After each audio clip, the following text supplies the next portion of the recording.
আসলো, জীবনে প্রথম আসলো, ঘোড় দৌড় প্রতিযোগিতা দেখার জন্য কারিয়ার উদ্দেশ্যে যাত্রা করলো।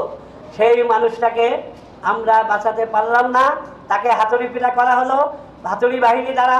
আমি মনে করেছিলাম যে আমাদের এই নড়াগাতি একটা সন্ত্রাস মুক্ত এলাকা, আমি মনে করেছিলাম এই নড়াগাতি একটা চাঁদাবাজ মুক্ত এলাকা, আমি মনে করেছিলাম এই নড়াগাতি একটা মাছের পাহাড় মুক্ত এলাকা, আমি মনে করেছিলাম এই নড়াগাতি একটা অস্ত্রবাজ মুক্ত এলাকা। কিন্তু দুঃখের বিষয় হলো, আমরা ছোটবেলায় দেখতাম যে খুলনা সর্বহারাদের উদ্ভব হয় ফুলতলাতে হয়, যশোর কালীগঞ্জে হয়, ঝিনাইদহ কালীগঞ্জে হয়, মেহেরপুরে চুয়াডাঙ্গা আলমডাঙ্গাতে হয়, কিন্তু আমার নড়াগাতিতে হাতুড়ি বাহিনী আছে, এটা আমার জীবনে প্রথম দেখলাম।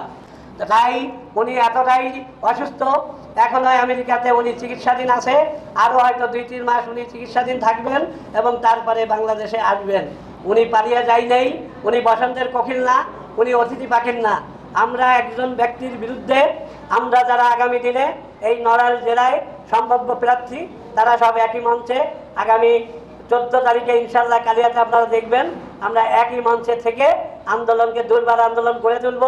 আমরা 15 বছরে রাজপথে অনেক আন্দোলন সংগ্রাম করেছি, আমাদের অনেক বন্ধু বান্ধব এই গুমের শিকার হয়েছে, জেল হত্যার শিকার হয়েছে, অসুস্থ অবস্থায় হাসপাতালে কাটাচ্ছে।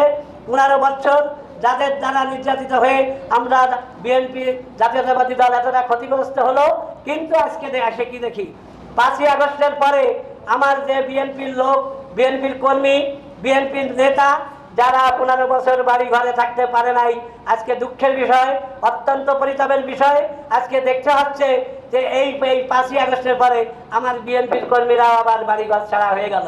তাহলে 15 বছরও বাড়িতে থাকতে পারলো না, 5ই আগস্টের পরও বাড়িতে থাকতে পারলো না।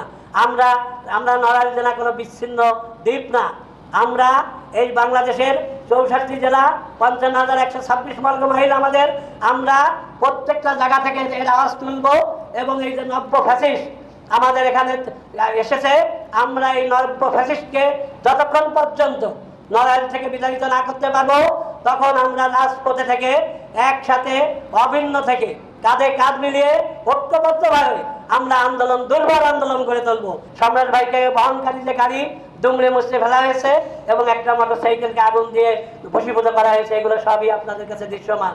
এইটা এখন বিচারাধীন একটা ইস্যু, যেহেতু এটা নিয়ে একটা মামলা হয়েছে নড়াগাতি থানায় এবং এই মামলায় 75 জন আসামি, মামলাটা তদন্তাধীন। বিভিন্ন group, DGFI, NSI, SB, DB সহ সমস্ত গোয়েন্দা সংস্থা তদন্ত করছে। আমরা চাই এই যে যারা এই ঘটনা ঘটালো, যারা এদেরকে আহত করলো, যারা গাড়ি ভাঙচুর করলো, যারা গাড়ি ভস্মীভূত করলো, আমি চাই প্রকৃত দোষী যারা, সেই দোষীদের আইনের আওতায় এনে দৃষ্টান্তমূলক শাস্তির ব্যবস্থা করা হোক।